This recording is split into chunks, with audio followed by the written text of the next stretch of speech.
What's up, everybody? Happy Wednesday. Hope all you're having a great day today. This episode was crazy. I was here for every second of the drama, every splitting second. The drama was just on point today. Um, First of all, Nina and Ava, I'm so loving this damn friendship between them because the way they were years ago, you would have never thought. I would have, if you told me this 3 years ago that Nina and Ava would be sitting there breaking bread and acting like besties, I would have been like, you a damn lie. But to see them just sitting here commiserating and, just chopping it up, I love it. I really do. I love that good friendship. I love that their friendship blossomed the way it did. I mean, come on now. After everything they done been through with each other and did to each other, for them to be sitting there breaking bread, that's huge. But you know what? Ava had some good advice for Nina.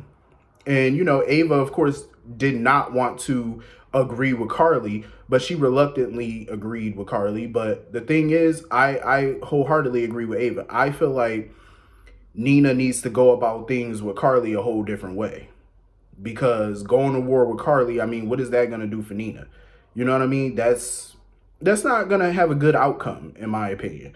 And the reason I say that is because if she goes to war with Carly, all that's going to do is, obviously Michael's going to choose Carly's side, which will limit Nina's visitation with Wiley, either, limit it or it will destroy it, whichever way that's going to go. I mean, Nina could always go to the court and, ask the judge for visitation, and the judge could grant it. But, I think there's a peaceful way of doing this. Why keep fighting it out in court? You know what I mean? When there's a better way to handle this. I'm not saying that Nina has to be besties with Carly or she even has to like Carly. But when you're in Carly's presence, sometimes you got to kill your enemy with kindness. Sometimes you do. You got to be the bigger person because that shit drives them crazy. And I know it will drive Carly crazy. I feel like Nina should just be cordial with Carly. You don't have to like her, but don't be so openly hostile towards her either. Like when you see her, don't be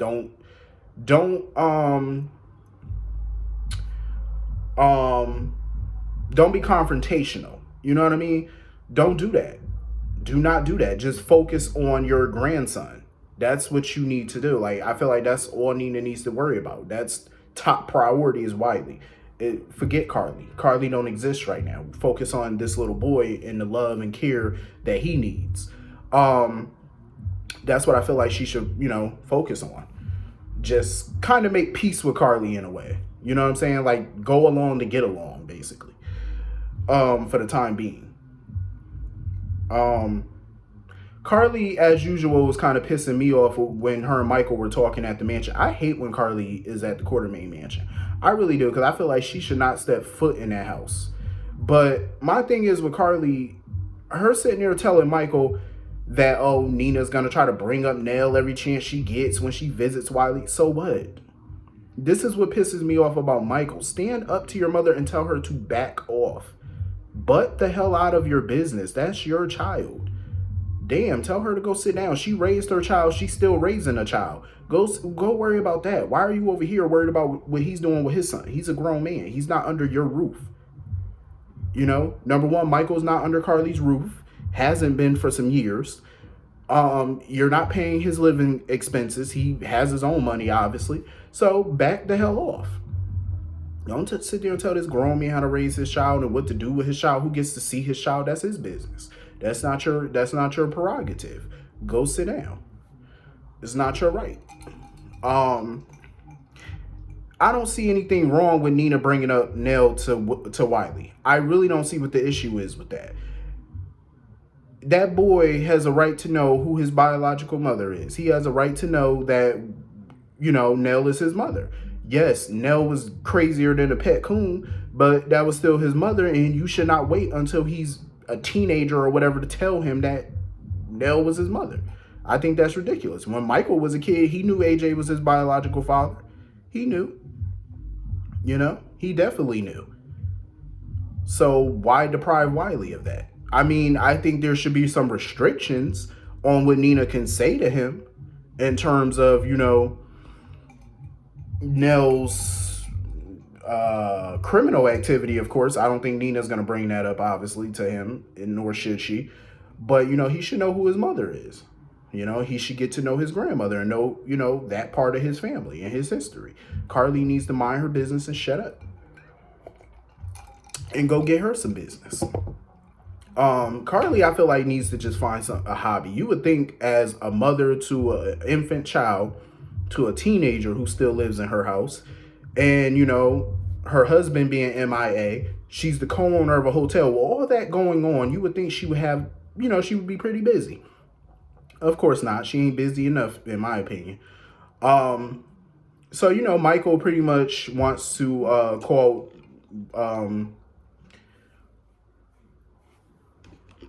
Nina over.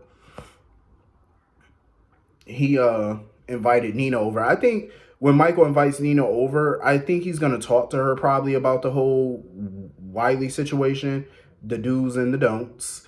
Hopefully he doesn't take up for his mother and sit there and talking about don't bring up Nell to him and yada, yada, yada, where else. Michael, don't go that route.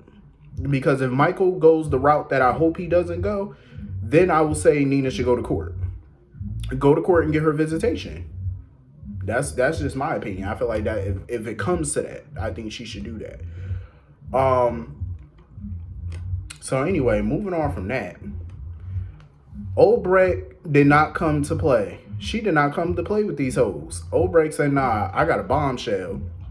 I'm about to drop this shit. Obrecht was definitely the ultimate mic drop. It was so funny because Anna was trying to tell Obrecht to get out and stuff. Obrecht was like, first of all, I'm not here to bust up your wedding. I'm here to bust up their part of the wedding, not yours. She was like, I don't give a damn if you and Finn get married. If y'all want to make each other miserable for the rest of y'all lives, go right on ahead. She said, but I ain't letting those two get married. Y'all can do what the fuck y'all want. I said, go ahead, Obrecht. That's what I'm talking about. I love that shit. Obrecht ain't come to play with these hoes. She was like, shit, I came here to make a statement. I came to bust up this little wedding. Well, this part of the wedding, y'all can do what y'all want over here, but I'm stopping this one. I said, I know that shit, right? Don't nobody care if Anna marry Finn. I said, shit, go do what y'all do. But we ain't about to let this portion of the wedding go down. We're not about to let that be legal now. So she played the video that Alex left, explaining how Alex is Peter's biological mother. So Maxie, of course, was like, no, that's a lie. She was like, oh, Alex is lying. It's a lie. Both Anna and Valentine confirmed it. And once Valentine confirmed that shit was true, Finn realized that Anna knew the whole time, and she told Valentine about it before she told him. So Finn was pissed the hell off. Finn wasn't about to stand there and continue that foolishness. Finn was like, you know what? Finn walked the hell out on her.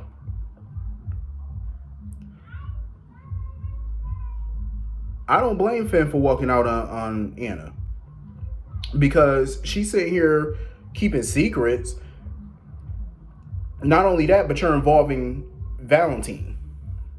You're telling Valentine all this vital information, but you're not trusting your fiance, your husband-to-be, and tell him all of this.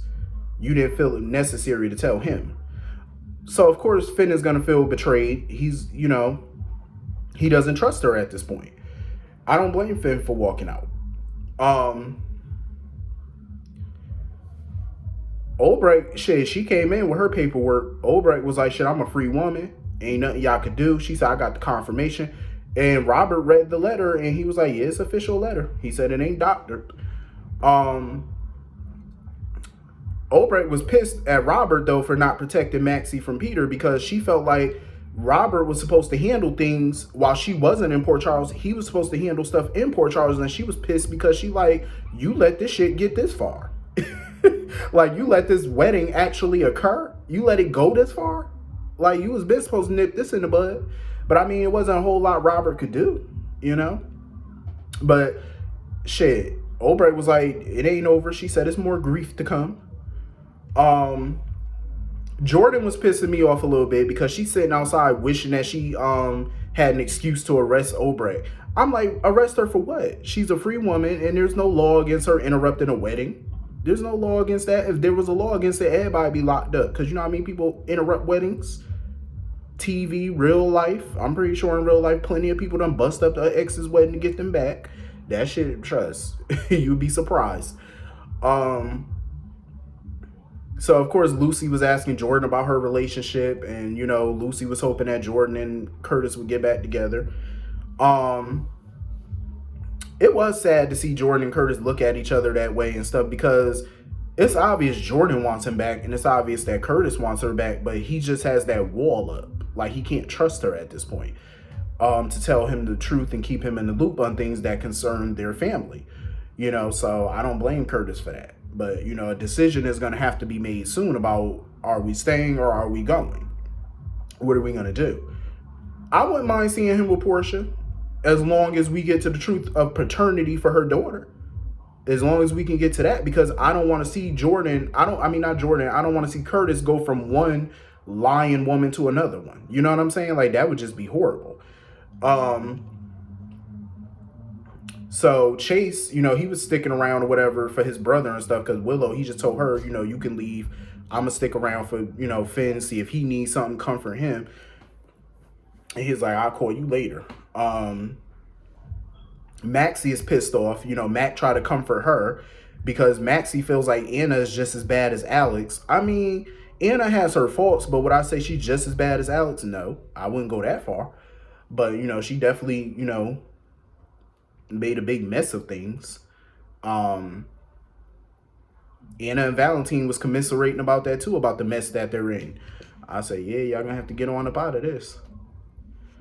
And Peter, of course, was pissed off at Anna because he felt like she didn't have the right to keep that secret from him. Like, she's known all this time, well, for quite a while, that Alex was his mother and didn't say anything. I mean, I could kind of understand why she kept that quiet, because she thought she was protecting him.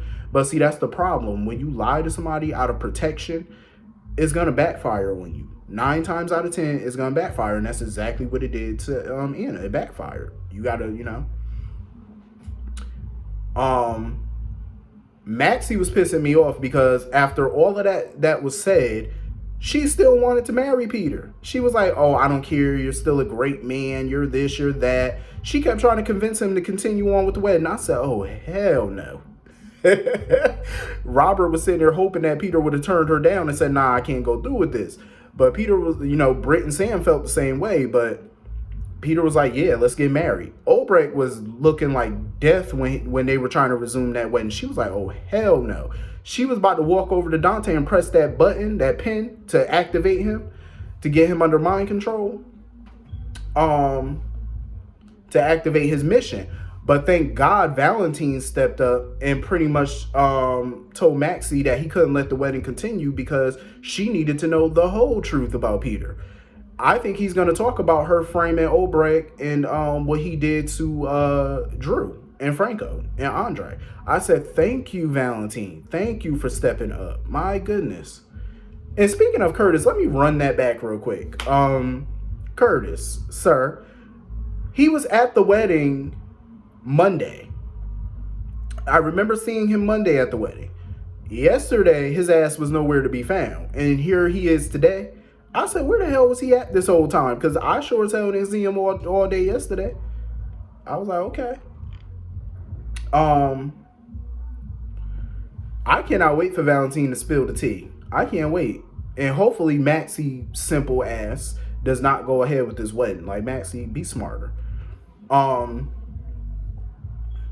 So Finn had called Jackie or whatever and told her that the wedding wasn't going ahead or whatnot.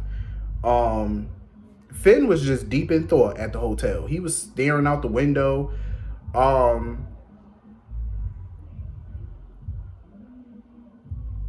Like, he was just staring out the window and stuff, you know, just collecting his thoughts. Chase was sitting there knocking on the door, you know, but Finn didn't want to be with nobody. He didn't want to talk to nobody. He just wanted to be by himself, collect his thoughts, gather himself, just think about everything. And that's until Anna arrived. I said, Anna, there is nothing for you to talk about. You need to go on ahead. I feel like Finn needs to nip this relationship in the bud. And as sad as I am to say it, Finn just need to go ahead and end this. I could definitely see Finn with Alexis though. I could see him getting with her. They would look cute together. I just feel like him and Anna is a no-go. That's a hell to the no. But anyway, I enjoyed this wedding. This episode. It was so dope. Like, Obrecht, I love you. Obrecht don't come when you need her, but she right on time. I said, thank you, Lord. She showed up and showed the hell out today. I said, that's what I'm talking about. Oh, good old Obrecht. But anyway, hit the comment section. Let me know what y'all thought about this episode. I will see y'all all later. Have a great day. Peace.